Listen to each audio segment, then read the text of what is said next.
Hey everyone, Brian Elliott with Focused Story Films here, and today I'm going to talk about why I've decided to stop shooting weddings. This has been a decision I've been thinking about for a long time, and so it's not one that I've come to lightly. I've really been thinking about it for the last year, going back and forth on it, and have finally officially made my decision. So I'm going to dive into the three major reasons why. The first thing is lack of control. And this one is huge because you really have control over nothing. You don't control how the people at the wedding act. You don't control how the vendors act and if they're easy to work with. You don't control the church lighting. You don't control the venue lighting. You don't control the weather. Sometimes you can't even control where you set up your cameras in a church because they have specific rules. And so literally everything that you want to have control over as a cinematographer, you don't have control over.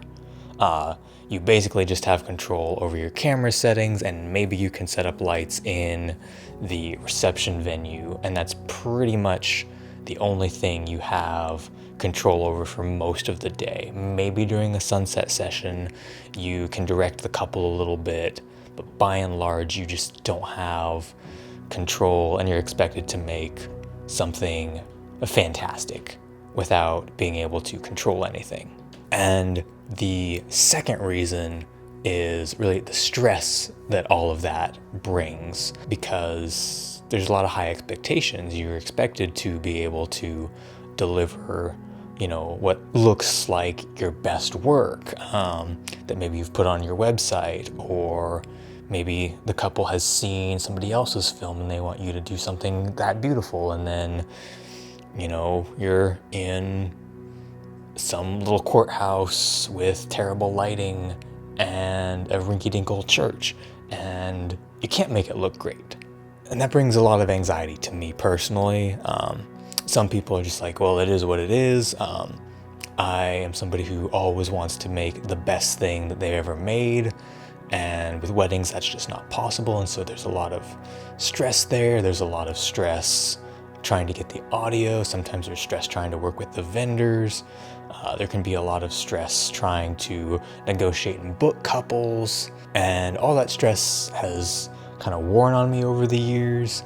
And, there's weddings that I go to where I just have a knot in my stomach, or I just feel nauseous because I'm just so anxious about how the day is going to go and what's going to work, and if things are going to be okay, or if I'm going to, somehow really botch a shot or miss the kiss or miss them walking down the aisle, or if something's going to go wrong, if an SD card's going to get corrupted, like a lot of stuff goes on that personally I get very stressed about. I think if you're going to be a long-term wedding cinematographer, you have to have a more relaxed personality in general.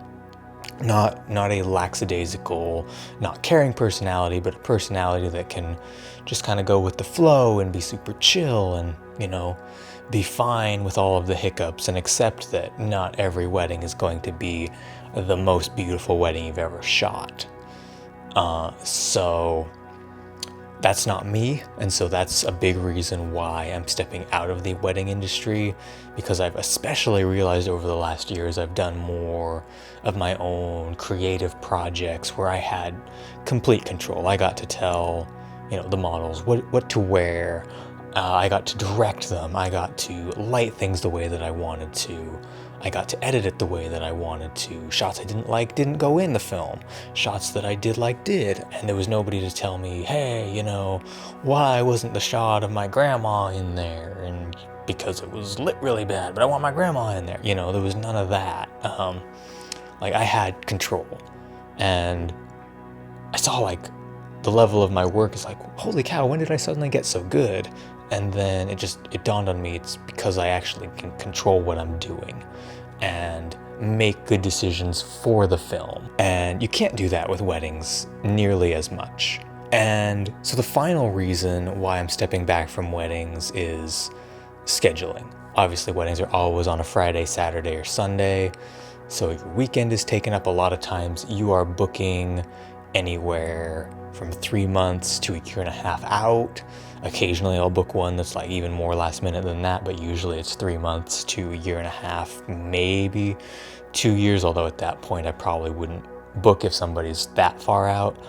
But you don't always know like what's coming a year and a half or a year out. You don't know when maybe there's going to be something that you want to do come up, or maybe there'll be a project you want to work on, or maybe your family decides to go on vacation but you can't go because you've got a wedding, or maybe I'm going to decide to make a life change and move somewhere else, but you can't do that very well if you've got a bunch of weddings booked in a city.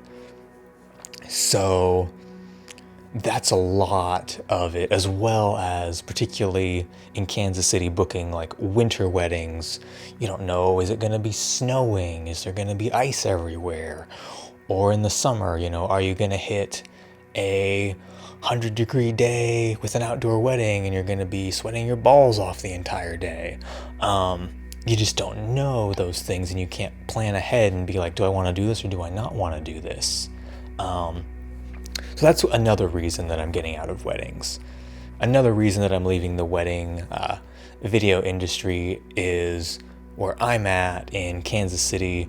It's pretty saturated, it's undervalued, and so your ability to price what wedding videography is actually worth and to be able to make a sustainable, great business just on wedding videography, you've really got to deliver. Like, I have 2 shooters always. I'm delivering highlight film, I'm delivering full ceremony, I'm delivering an extended cut of the reception, like all kinds of stuff. A lot of stuff that really, at the end of the day, I'm not making a ton of money for the time that I'm putting into shooting and editing the wedding days. All right, so those are my reasons why I have decided to move on from shooting weddings. The lack of control over really any aspect of your filmmaking, the stress that brings, the scheduling, and not being able to make the margins that I want to make in my area with wedding filmmaking. So I hope that this was helpful, kind of as you're thinking about if you want to get into, stay into, or move on from wedding filmmaking. Hopefully this didn't come off as too much of a frustrated rant. I just kind of wanted to share my honest views and opinions, having worked in the wedding industry for the last few years, of kind of how I'm feeling about it, and just really share that with you guys so that you guys could get some insight into it if you're newer to wedding filmmaking, if you're feeling frustrated with wedding filmmaking. And hopefully this was helpful to somebody, and I will catch all of you in the next video.